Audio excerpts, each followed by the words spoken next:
How you friends, I hope आप सभी अच्छी होगी। आपका स्वागत है ज्ञानम शिक्षा के एक नई वीडियो सेगमेंट में। आज मैं बात करने वाला हूँ कॉन्करेंट और कंसेक्टिव पनिशमेंट के बारे में।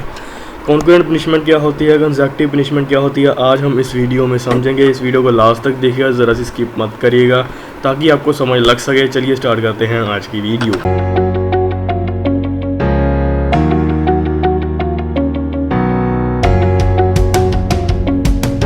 जो कॉन्करेंट और कंसेक्टिव पनिशमेंट का जो टॉपिक है वो हमारा CRPC डील करता है, civil criminal procedure code. Okay, so concurrent and consecutive punishment firstly जो आती है वो आती है सेक्शन 31 में। सेक्शन 31 ऑफ CRPC क्या कहता है, जब कुछ ऑफेंसेस की मतलब कि ज़्यादा ऑफेंसेस हों या दो से ज़्यादा ऑफेंसेस हों, ओके, उनका ट्रायल जो है इकट्ठे चले। ओके, फॉर एग्ज़ाम्पल किसी पर्सन ने चोरी की है और मर्डर किया है, ओके, और उसका जो ट्रायल चलेगा वो इकट्ठे चलेगा। ओके, उन दोनों ऑफेंसेस का ट्रायल जो है वो इकट्ठे चलेगा मैजिस्ट्रेट के पास। और क्वेश्चन ये आता है कि क्या उन दोनों ऑफेंसेस के लिए सज़ा उसको इकट्ठी होगी या बारी बारी होगी। ओके, जैसे कि उसने चोरी की है, उसको चोरी के लिए अलग सज़ा होगी, उसने मर्डर किया है, उसने मर्डर के लिए अलग सज़ा होगी, लेकिन ये दोनों ट्रायल जो हैं वो इकट्ठे होंगे।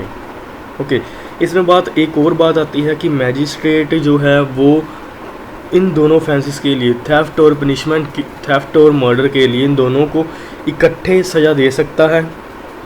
एक सज़ा देगा या फिर थेफ्ट की अलग देगा और मर्डर की अलग देगा। आज हम इसको समझते हैं। पहले मैं आपको बता दूं कॉन्करेंट और कंसेक्टिव सेंटेंस का मीनिंग क्या होता है।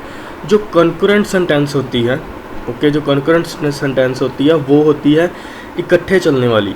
फॉर एग्जांपल किसी दो ऑफेंसेस की सज़ा है या तीन ऑफेंसेस की सज़ा है, ओके, उन सज़ा को इकट्ठे चलेंगे तो उसको कहेंगे कॉन्करेंट, उसको कहते हैं कॉन्करेंट पनिशमेंट।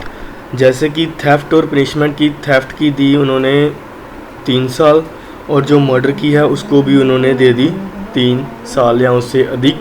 तो इन दोनों की सज़ा है वो इकट्ठे मिलाकर वो एक सज़ा दे देगा मैजिस्ट्रेट। जैसे 3 साल थेफ्ट की देनी थी और 7 साल जो है मर्डर की देनी थी। 3 और 7 कितने हो गए, 7, 8, 9, 10, वो 10 साल दे देगा पनिशमेंट, कॉन्करेंट पनिशमेंट दे देगा जज।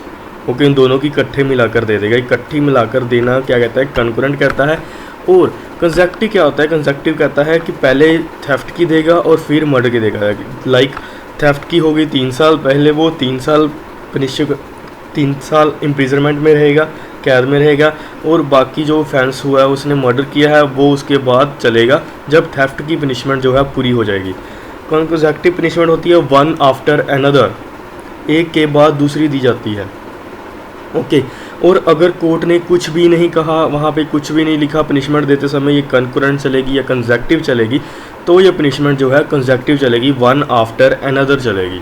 ओके, अगर उन्होंने स्पेसिफिकली मेंशन कर दिया है कि ये पनिशमेंट कॉन्करेंटली चलेगी तब वो कॉन्करेंटली चलेगी, लाइक दोनों की इकट्ठे चलेगी। अगर कोर्ट ने कोई कुछ भी स्पेसिफाई नहीं किया कि ये पनिशमेंट कैसे चलेगी तो फिर वो वन आफ्टर अनदर चलेगी। एक की पनिशमेंट पूरी होगी ऑफेंस की और दूसरों की बाद में होगी। इसमें एक एग्ज़ाम्पल दे देता हूँ मैं आपको। फॉर एग्ज़ाम्पल एक पर्सन है, उसने पहले घर में गया, उसने चोरी की, फिर उसी घर में उसने क्या किया, उसी घर में उसने मर्डर किया।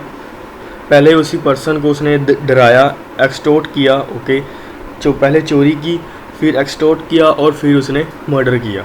एक पर्सन ने 3 ऑफेंसेस किए हैं। ओके, ये 3 ऑफेंसेस का जो ट्रायल चलेगा उस पर एक ही चलेगा। ओके, और मैजिस्ट्रेट को जो है इन तीनों के लिए सज़ा देनी होगी। वो कैसे देगा, वो उसकी डिस्क्रिशनरी पावर पे है, उसने कॉन्करेंटली देनी है या कंसेक्टिव देनी है। हर एक ऑफेंस की पनिशमेंट जो है वो अलग देगा। ओके, अगर उन्होंने कॉन्करेंटली कह दिया तो हर एक जो ऑफेंस की पनिशमेंट जो है इकट्ठी चलेगी। फॉर एग्जांपल उसका एग्रीगेट करके वो जो है जज जो है इकट्ठी पनिशमेंट सुना देगा। अगर उसने कंसेक्टिव की है, पहले वो थेफ्ट की पनिशमेंट दे देगा, फिर एक्सटॉर्ट की देगा और फिर मर्डर की देगा। इन तीनों की मिला पहले वो थेफ्ट की पनिशमेंट भुगतेगा, ओके, फिर एक्सटॉर्ट की भुगतेगा और फिर जो है मर्डर की भुगतेगा। लाइक फॉर एग्जांपल थेफ्ट की उसने दे दी 2 साल, एक्सटॉर्ट की दे दी 2 साल और मर्डर की दे दी 7 साल। पहले वो 2 साल पूरे करेगा, फिर वो 2 साल पूरे करेगा, फिर वो 7 साल पूरे करेगा। अब बात आती है लाइफ इम्प्रिजनमेंट की। अगर लाइफ इम्प्रिजनमेंट का केस आ जाए तब क्या होगा? लाइफ इम्प्रिजनमेंट के केस में फॉर एग्जांपल मर्डर के लिए उसको लाइफ इम्प्रिजनमेंट होगी और थेफ्ट के लिए उसको 3 साल की सज़ा होगी। ओके, और अब वो कह देते हैं इसको कंसेक्टिव चलाना है। अब कोर्ट साइलेंट है, उसको कैसे चलाएंगे? अब वो कोर्ट साइलेंट है, ऐसे तो नहीं है पहले जो लाइफ इम्प्रिजनमेंट दे दे। लाइफ इम्प्रिजनमेंट मीन्स होता है पूरी उम्र कैद उसको वहाँ पे भुगतनी पड़ेगी। लाइफ इम्प्रिजनमेंट के बाद जो है थेफ्ट के लिए जो उसने 3 साल की सज़ा दी है वो नहीं लग सकती, क्योंकि लाइफ इम्प्रिजनमेंट तो उसके बीच में ही आ जाएगी। ओके, जो थेफ्ट जो है लाइफ इम्प्रिजनमेंट के बीच में ही आ जाएगी।